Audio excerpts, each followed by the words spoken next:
Hello everyone. विद्यापथ Gurukul में आप सभी का स्वागत है। आशा करते हैं सभी मस्त होंगे, स्वस्थ होंगे। और मैं संजीव कुमार। आज हम शुरू करने जा रहे हैं इतिहास की क्लासेस। तो एनएमएमएस के लिए सोशल साइंस का विषय है आपका, उसी का एक पार्ट है इतिहास, हिस्ट्री। तो हम शुरुआत करते हैं इतिहास से। इतिहास होता क्या है? वैसे इतिहास की जो डेफिनेशन है, परिभाषा है, आपकी परीक्षा में नहीं पूछी जाएगी कि इतिहास किसे कहते हैं। लेकिन जो हम पढ़ रहे हैं उसका हमें पता होना चाहिए कि हम क्या पढ़ रहे हैं। क्या होता क्या है ये? इतिहास क्या होता है?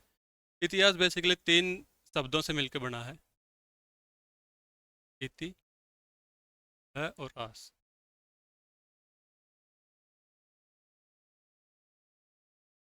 इति का मतलब होता है इसी प्रकार।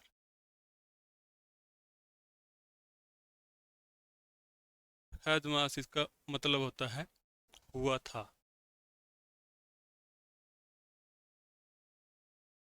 It happen.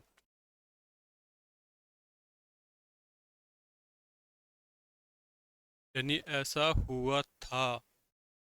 यानी हम बीते हुए समय की बात कर रहे हैं, भूतकाल की बात कर रहे हैं। तो इतिहास क्या हुआ? जो समय बीत गया है, जो समय बीत गया, उसकी जो घटनाएं हैं, उस घटनाओं को, उस घटना के अध्ययन को, उस घटना की स्टडी को हम इतिहास कहते हैं। तो इसकी परिभाषा हम क्या लिखेंगे कि अतीत यानी बीता हुआ समय, भूतकाल, और अतीत की घटनाओं का अध्ययन। अतीत की घटनाओं का अध्ययन या स्टडी।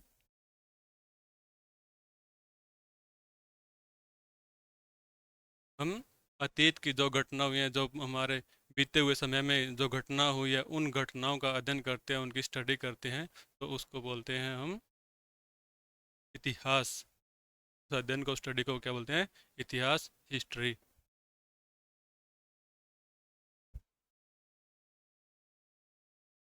अब बात आती है इतिहास के जनक।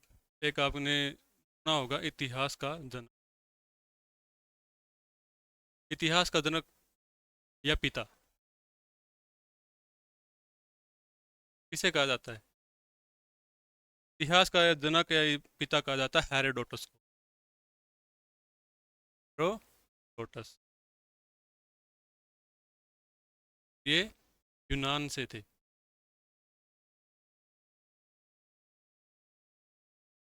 अब इनको इतिहास का पिता क्यों कहा गया है?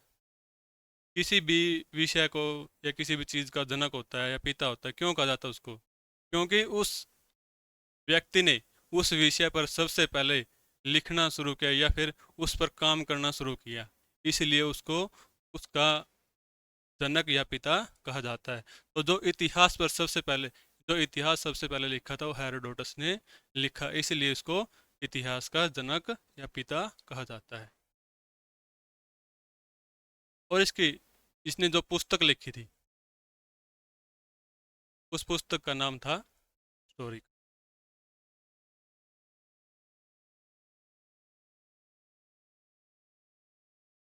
पुस्तक का नाम था हिस्टोरिका। हिस्टोरिका में इसने इतिहास को एक क्रमबद्ध, व्यवस्थित तरीके से लिखा, इसलिए इसको इतिहास का जनक कहा गया, हेरोडोटस को। अब बात करते हैं इतिहास के विभाजन की। हम इतिहास को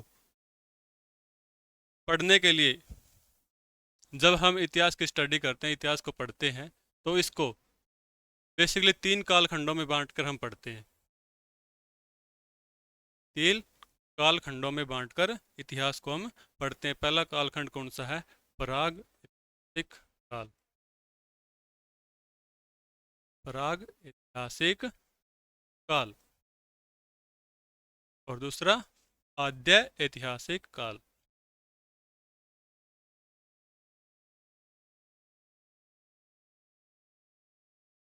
आद्य ऐतिहासिक काल। और तीसरा ऐतिहासिक काल।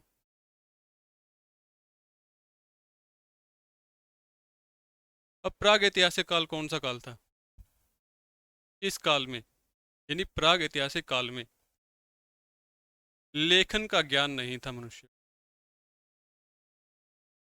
लेखन का ज्ञान नहीं था, यानी लिपि का ज्ञान नहीं था। लिपि क्या होती है? लिपि होता है किसी भी भाषा या किसी भी चीज़ को लिखने का प्रकार, व्यवस्था। उस किसी भी चीज़ को हम किसी भी भाषा को लिख रहे हैं, किस व्यवस्था में लिख रहे हैं, किस प्रकार में लिख रहे हैं, उसको बोलते हैं लिपि। जैसे हिंदी में हम क ख ग लिखते हैं, तो ये की लिपि क्या होगी? देवनागरी। इंग्लिश में हम ABCD, ये रोमन लिपि है। पंजाबी में गुरुमुखी लिपि है। तो प्राग ऐतिहासिक काल में लेखन का ज्ञान नहीं था, लिपि का ज्ञान नहीं था। इसीलिए अब उनको लिखना या लिपि का ज्ञान नहीं था, तो इससे कोई भी लिखित साक्ष्य, के कोई भी लिखित साक्ष्य नहीं मिलते।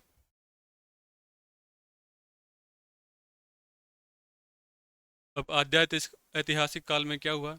आद्य ऐतिहासिक काल में लेखन, लिखित साक्ष्य तो मिलते हैं, लिखित साक्ष्य हैं, मिलते हैं, लेकिन उनको पढ़ा नहीं जा सका, पढ़ा नहीं जा सका।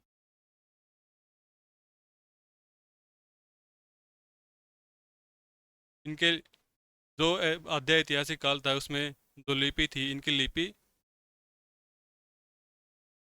लिखित तो इनके साक्ष्य मिलते हैं, इनकी भाव चित्रात्मक लिपि थी जो आज तक पढ़ी नहीं जा सकी, उसमें क्या लिखा क्या नहीं। अब आता है ऐतिहासिक काल। ऐतिहासिक काल में क्या होता है? इसमें लिखित साक्ष्य मिलते हैं, ये भी लिखित साक्ष्य मिलते हैं। साक्ष्य नहीं, सबूत, उस काल के या किसी भी चीज़ के होने के सबूत मिलते हैं, लिखित में मिलते हैं, और ये पढ़े भी जा चुके हैं।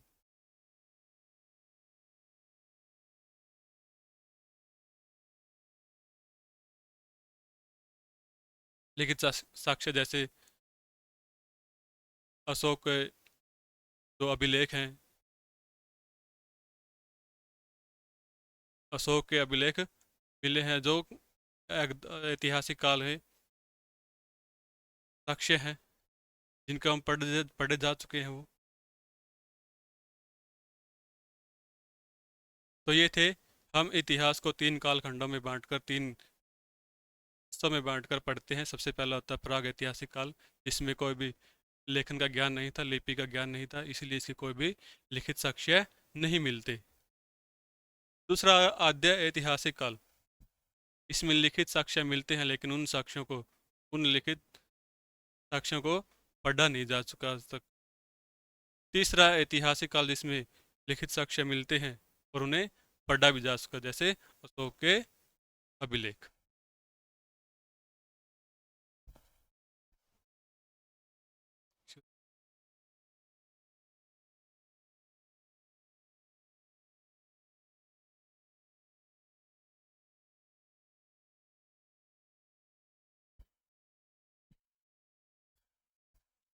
आप कीजिए, ये तो ठीक नहीं है।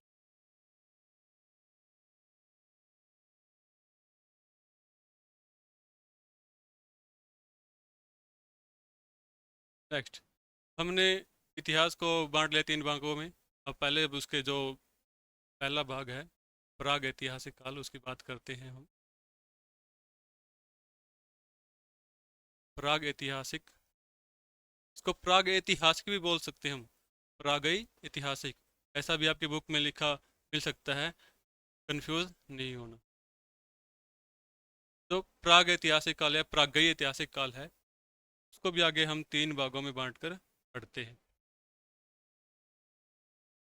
सबसे पहले आता है पूरा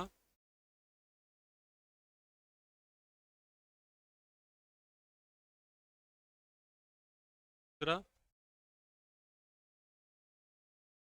है पाषाण काल।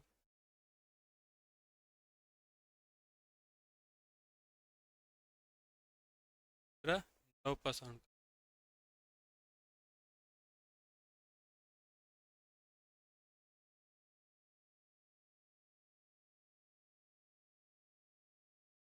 तो प्रागैतिहासिक काल है उसको भी आगे तीन भाग में बांटते हैं। ऐसे ही जो आद्य ऐतिहासिक काल है,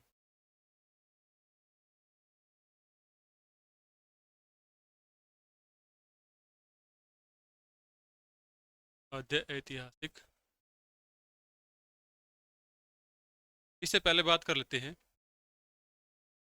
कि ये जो प्रपाषाण काल है, मध्य पाषाण काल है, नव पाषाण काल है, कब से लेकर कब तक इसका जो टाइम इंटरवल रहा, कब तक रहा। तो हम बात करते हैं पूरा पाषाण काल की। तो ये अज्ञात से लेकर, यानी वो समय जब पता ही नहीं था, बहुत पहले, अज्ञात से लेकर लगभग 10,000 ईसा पूर्व तक। ये ईसा पूर्व क्या होता है हम आगे डिटेल में डिस्कस करेंगे। एक बार देख लेते हैं मध्य पाषाण काल। तो 10,000 ईसा पूर्व से लेकर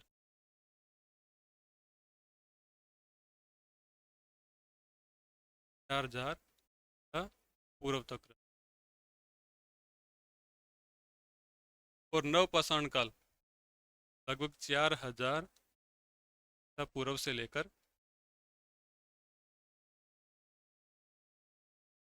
100 ईसा। ये जो टाइम इंटरवल हमने बताया है, तो प्राग ऐतिहासिक काल के जो समय अंतराल हमने बताया है, ये अलग अलग हो सकता है, अलग अलग बुक में अलग अलग मिल सकता है, क्योंकि यहाँ पर अलग अलग इतिहासकार के अलग अलग मान्य है, मान्यता है कि कहाँ से लेकर कहाँ तक है।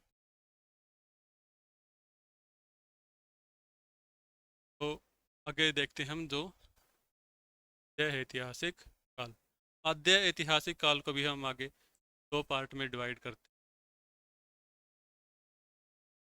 हैं। एक तो है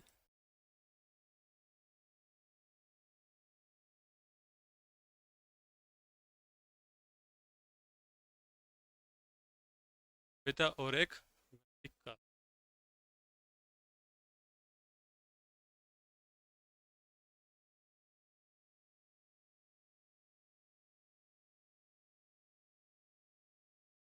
इस सभ्यता क्या होता है?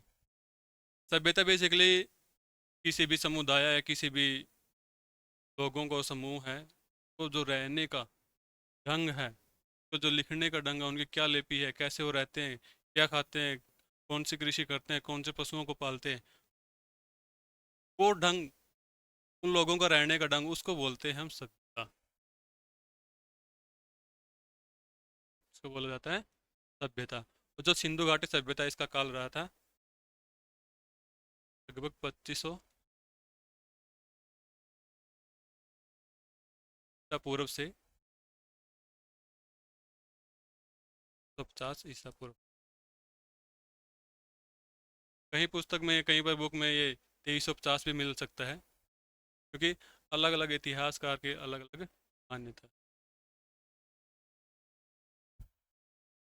और जो वैदिक काल है, इसको भी हम आगे दो पार्ट में डिवाइड करके पढ़ते हैं। एक तो होता है ऋग्वैदिक,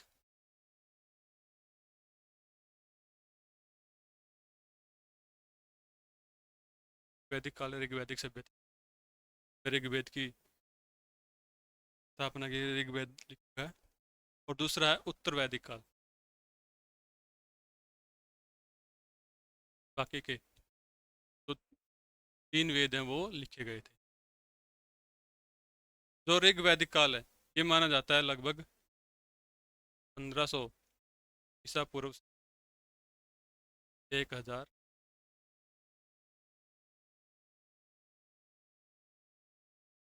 और जो उत्तर वैदिक काल है, वो माना जाता है 1,000 ईसा पूर्व से।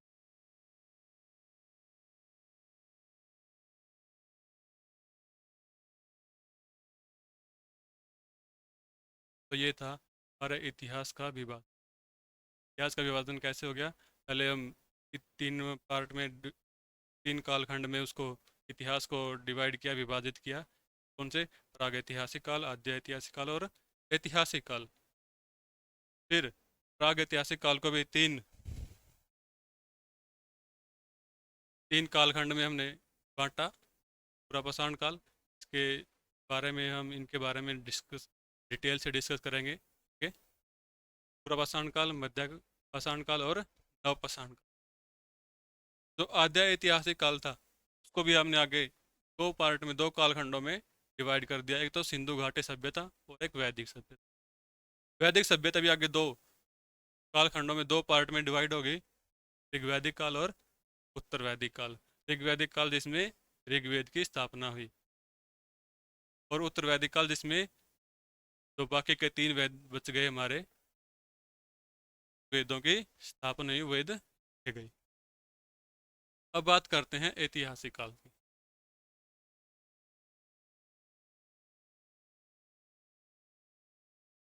ऐतिहासिक काल, ऐतिहासिक काल में वो काल जिसमें जिसके लिखित साक्ष्य भी मिलते हैं और वो साक्ष्य पढ़े भी जा चुके हैं। और इसको भी हम दो पार्ट में डिवाइड करते हैं। एक तो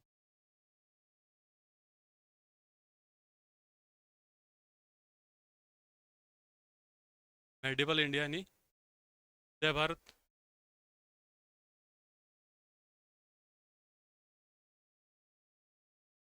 जयकालीन भारत,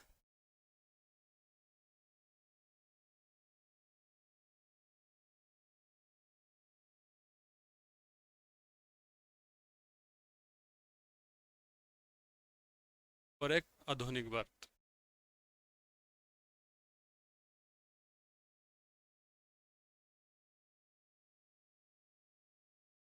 जो मध्यकालीन भारत है वो माना जाता है 712 ईस्वी।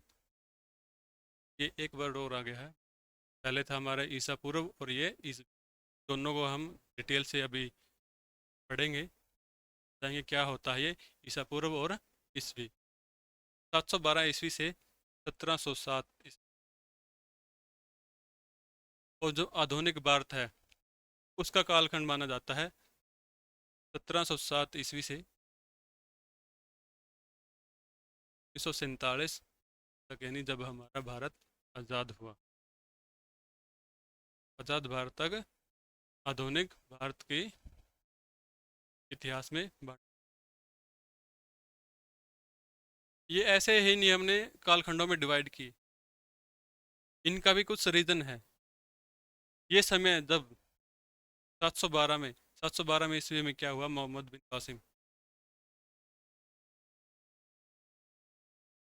कासिम ने भारत पर आक्रमण किया था।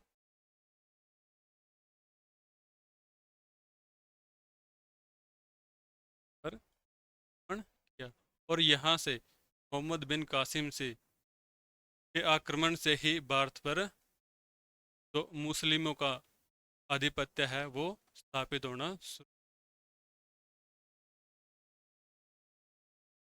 और 1707 जब आधुनिक भारत की शुरुआत हुई, ये 1707 से ही क्यों लेगा? क्योंकि 1707 में औरंगजेब की मृत्यु।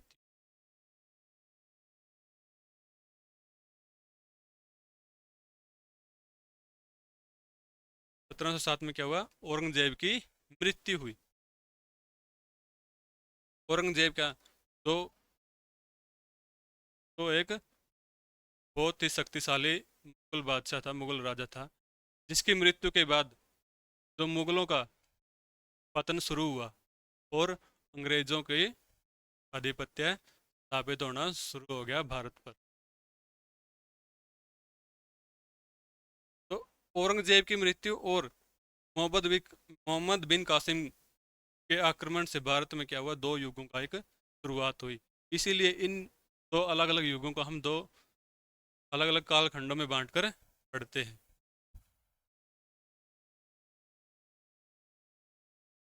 अब बात कर लेते हैं, ये हो गया ऐतिहासिक काल, हमने दो भागों में बांट दिया, मध्यकालीन भारत और आधुनिक भारत। अब हमारे पास दो शब्द आए थे, एक तो ईसा पूर्व, पूर्व या BC, और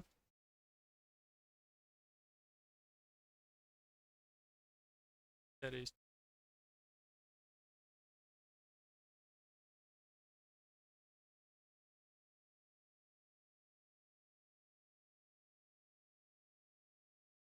जो ईसा मसीह के जन्म से पहले। का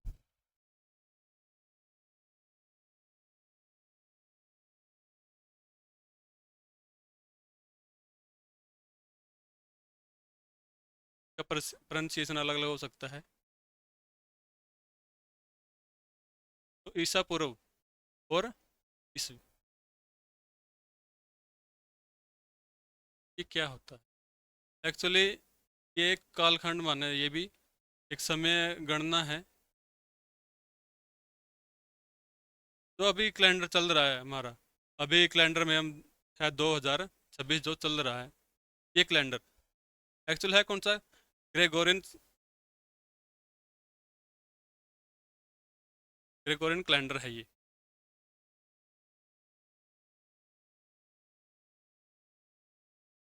और ये कैलेंडर कब शुरू हुआ था? ये कैलेंडर शुरू हुआ माना जाता है ईसा मसीह, तो ईसाइयों के पूरे था, इनके जन्म से कैलेंडर शुरू माना। जब इनका जन्म हुआ यानी वो था जीरो से शुरू, फिर अब जैसे 2020 चल रहा है। अगर हम इसको एक ग्राफ में जो समय ग्राफ है उस पर देखें, जैसे अभी 2026 चल रहा है, 40 था,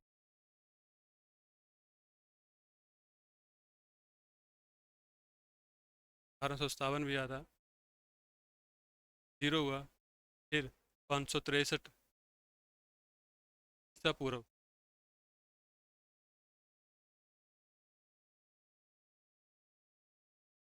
अभी 2026 चल रहा है। 1947 में भारत आज़ाद हुआ, 1857 में, 1857 की क्रांति जो इतिहास की बहुत ही बड़ी एक घटना है, उसके बारे में पढ़ते हैं हम। 1857 की क्रांति हुई, और जो जीरो यह माना जाता है ईसा मसीह का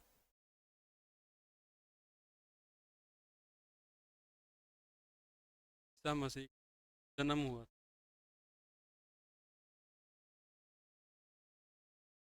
अब जो इस ईसा मसीह के जन्म से आगे जो समय आता है, यहाँ जीरो है, जीरो से एक आया, 100 ईस्वी आया, 200 ईस्वी आया, अभी 2020 है। तो जो इससे आगे ईसा मसीह के जन्म से आगे जो कैलेंडर है, जो समय है, उसको हम बोलते हैं ईसवी, तो उसके आगे लगा जाता है। और जो ईसा मसीह के जन्म से पूर्व, यानी पहले, नाम से ही पता चलता है ईसा पूर्व, ईसा मसीह के जन्म से पहले। तो ईसा मसीह के जन्म से पहले जो समय होता है उसको बोला जाता है ईसा पूर्व, इसी जैसे 563 ईसा पूर्व, टेस्ट में क्या हुआ? महात्मा बुद्ध का। तो ये तो ईसा पूर्व का जो समय है वो उल्टी गिनती में चलता है, जीरो से एक दो, टेस्ट आ गया, अभी आगे आगे और भी हम पढ़ेंगे ईसा पूर्व में क्या क्या हुआ था। जैसे प्रागैतिहासिक काल में बताया हमने कि जो पूरा पाषाण काल है वो अज्ञात से लगभग 10,000 ईसा पूर्व, यानी ईसा मसीह के जन्म से लगभग 10,000 पहले तक जो क्या था, पूरा पाषाण काल था। आशा सभी को समझ में आ गया होगा। ईसा पूर्व नाम से ही है पता चल रहा है, यानी ईसा मसीह के जन्म से पूर्व, ईसवी ईसा मसीह के जन्म के बाद का क्रम। जैसे काल गणना की जाए कि जो 563 ईसा पूर्व है, में क्या हुआ? महात्मा का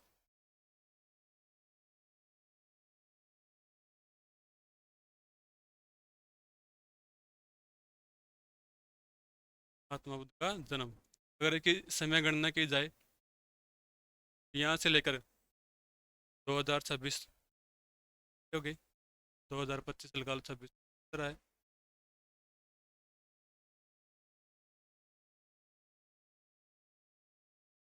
इससे पहले तो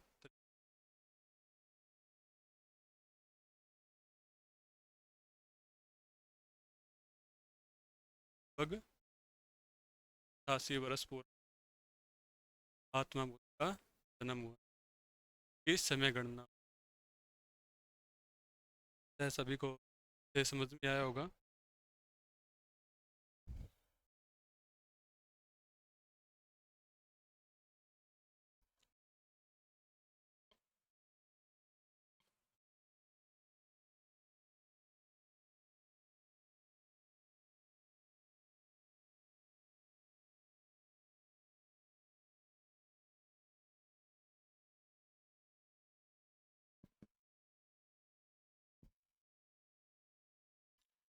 तो आगे बढ़ते हैं।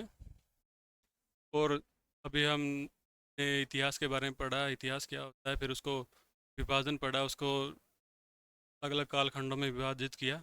अब उन कालखंडों को हम डिटेल में पढ़ते हैं आगे। तो शुरुआत करते हैं प्राग ऐतिहासिक काल की।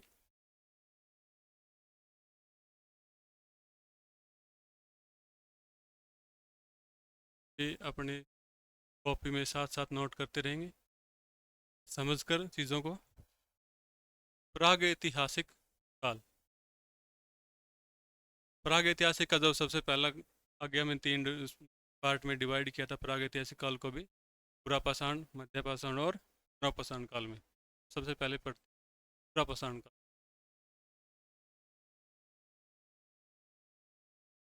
पुरापाषाण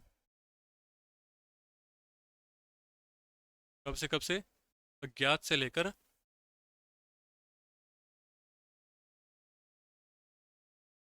10,000। हाँ,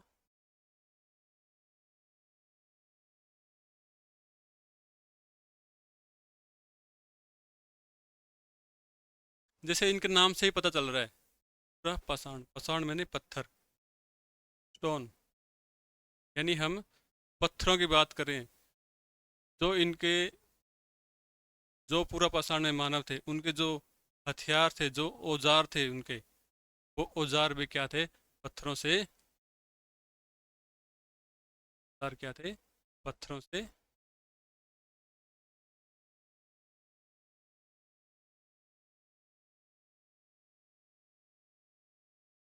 दूसरा, इनको तब तक आग का आविष्कार आग के बारे में भी।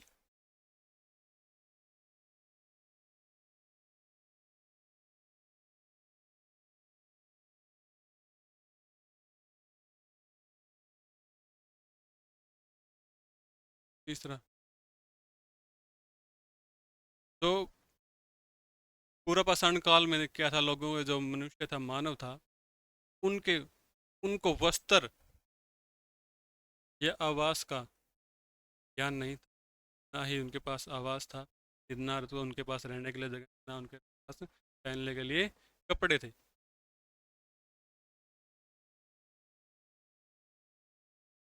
आवास और वस्त्र का उनको ज्ञान नहीं था। वो टोटली सिर्फ शिकार पर ही डिपेंड थे। तो शिकार करते थे, खाते थे, सिंगल अल्लाह हो करके सो जाते। तो ये था पूरा पाषाण काल। पूरा पाषाण काल में क्या था, जो उनके जो नाम से भी पता चलता है, पाषाण काल, पाषाण में नहीं, पत्थर यानी स्टोन। तो उनके हथियार थे, जो औजार थे उनके पास, वो पत्थरों से मिलके बने हुए थे, पत्थरों से बने हुए थे। क्योंकि उनके पास ना तो कोई रिवॉल्वर थी, ना कोई तोप टैंक थे, राफेल थे। उनके पास तो सिर्फ पत्थरों से बने हुए हथियार थे। और उन्हीं पत्थरों के हथियार से क्या करते थे, वो शिकार करते थे। और उनका जो जीवन था, टोटली शिकार पर भी डिपेंड था। ना तो उन्होंने का आविष्कार किया था उस समय तक, और ना ही उनको आवास या वस्त्र का ज्ञान था। वो नग्न ही घूमते थे। अभी आता है मध्यपाषाण काल। मध्यपाषाण कब से कब तक था? लगभग 10,000 ईसा पूर्व से लगभग 4,000। और इस काल में क्या हुआ? जो उनके पत्थरों के हथियार थे, जो औजार थे उनके, का आकार छोटा हो गया। औजारों का क्या हो गया? आकार छोटा हो गया।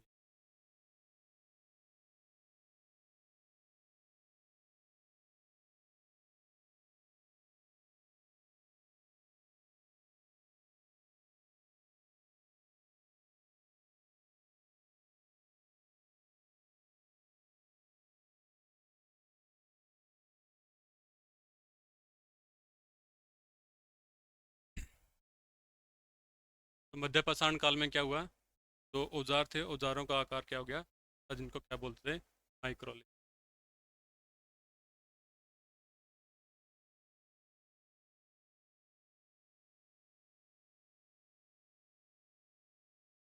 क्या बोला जाता है?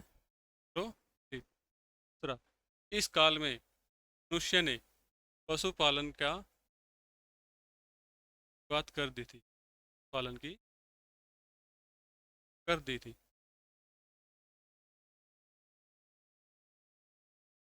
पालने का तो ज्ञान हो गया था। इसके पशुपालन के जो साक्ष्य हैं वो पहले कहाँ मिलते हैं? साक्ष्य है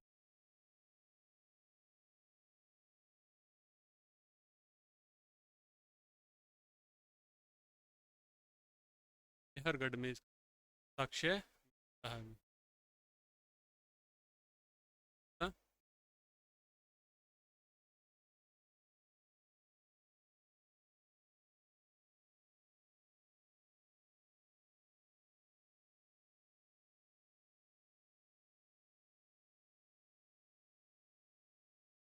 अब बारी आती है।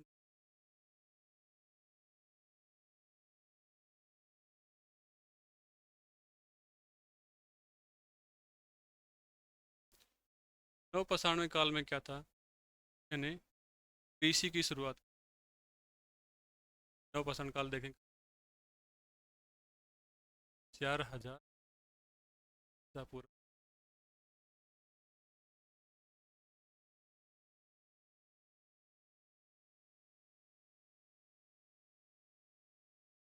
इस काल में क्या हुआ था? यानी कृषि की शुरुआत।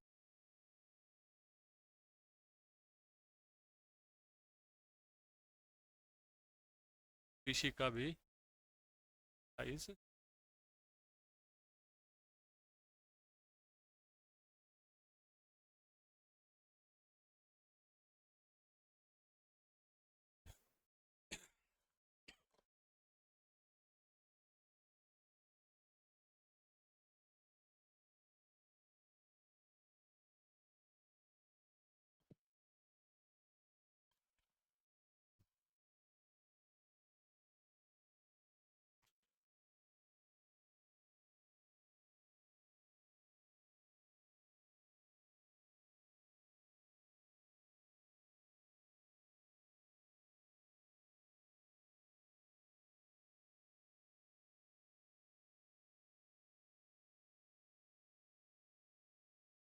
नवपाषाण काल में क्या हुआ था कि जो मानव ने मनुष्य ने कृषि की शुरुआत कर दी थी। और जो कृषि के साक्ष्य यानी सबूत पाषाण काल में, यानी कृषि के जो सबूत थे उस काल में कृषि की शुरुआत हो गई थी या नहीं, उसके जो साक्ष्य है वो कहाँ मिलते हैं? मेहरगढ़। ये प्रथम साक्ष्य का जो प्रथम साक्ष्य कहाँ मिला है? मेहरगढ़।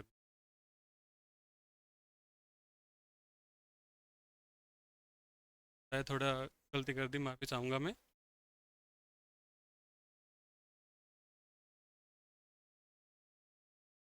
ये जो जय पाषाण काल में हमने लिखवा दी, तो पशुपालन के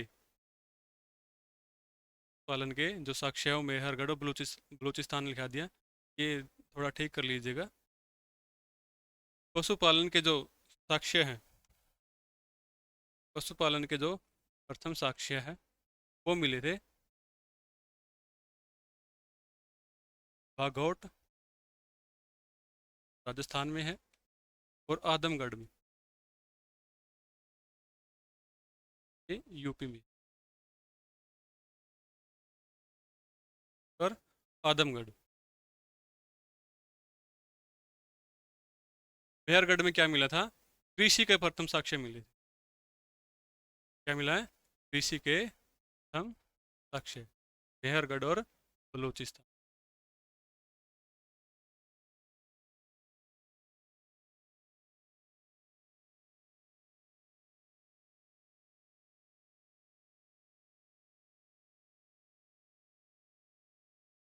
तो हमने पढ़ा कि जो प्राग ऐतिहासिक काल है उसको तीन भागों में हमने डिवाइड किया, उन तीन डिस्कस किया। तो पहले हमने डिस्कस किया पूरा पाषाण काल। पूरा पाषाण काल जो अज्ञात से 10,000 में क्या हुआ था, जो औजार थे पत्थरों से बने हुए थे, किसी ने आग का आविष्कार भी नहीं किया था, आग के बारे में मानव को नहीं पता था, ना ही उसको वस्त्र और आवास का ज्ञान था, नग्न ही रहते थे, वो सिर्फ और सिर्फ शिकार पर ही निर्भर थे, शिकार पर ही निर्भर थे, शिकार करते थे।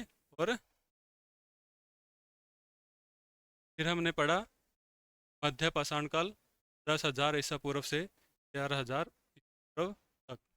इसमें क्या हुआ, जो उसके पत्थरों से बने हुए औजार थे उनका आकार छोटा हो गया, तो क्या बोला गया? माइक्रोलिथ। क्या? माइक्रो।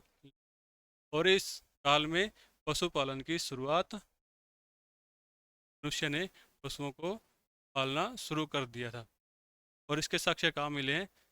बागौट और आदमगढ़ में। आगे हमने पढ़ा नवपाषाण। नवपाषाण काल 4,000 ईसा पूर्व से लगभग 2500 ईसा पूर्व तक। और इस काल में क्या हुआ, मनुष्य ने, मानव ने कृषि की शुरुआत कर दी थी, मनुष्य को कृषि का ज्ञान हो गया था। और इस कृषि के साक्ष्य कहाँ मिलते हैं? मेहरगढ़। और प्रथम साक्ष्य कहाँ मिले? मेहरगढ़ में। तो आगे हम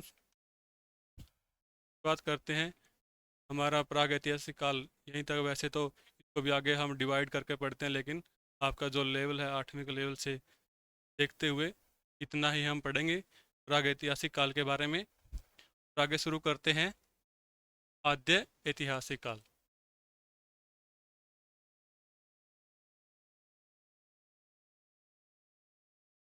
आद्य ऐतिहासिक काल। और हमने बताया था कि आद्य ऐतिहासिक काल को भी हम दो पार्ट में डिवाइड करते हैं। पहला क्या है? घाटी था।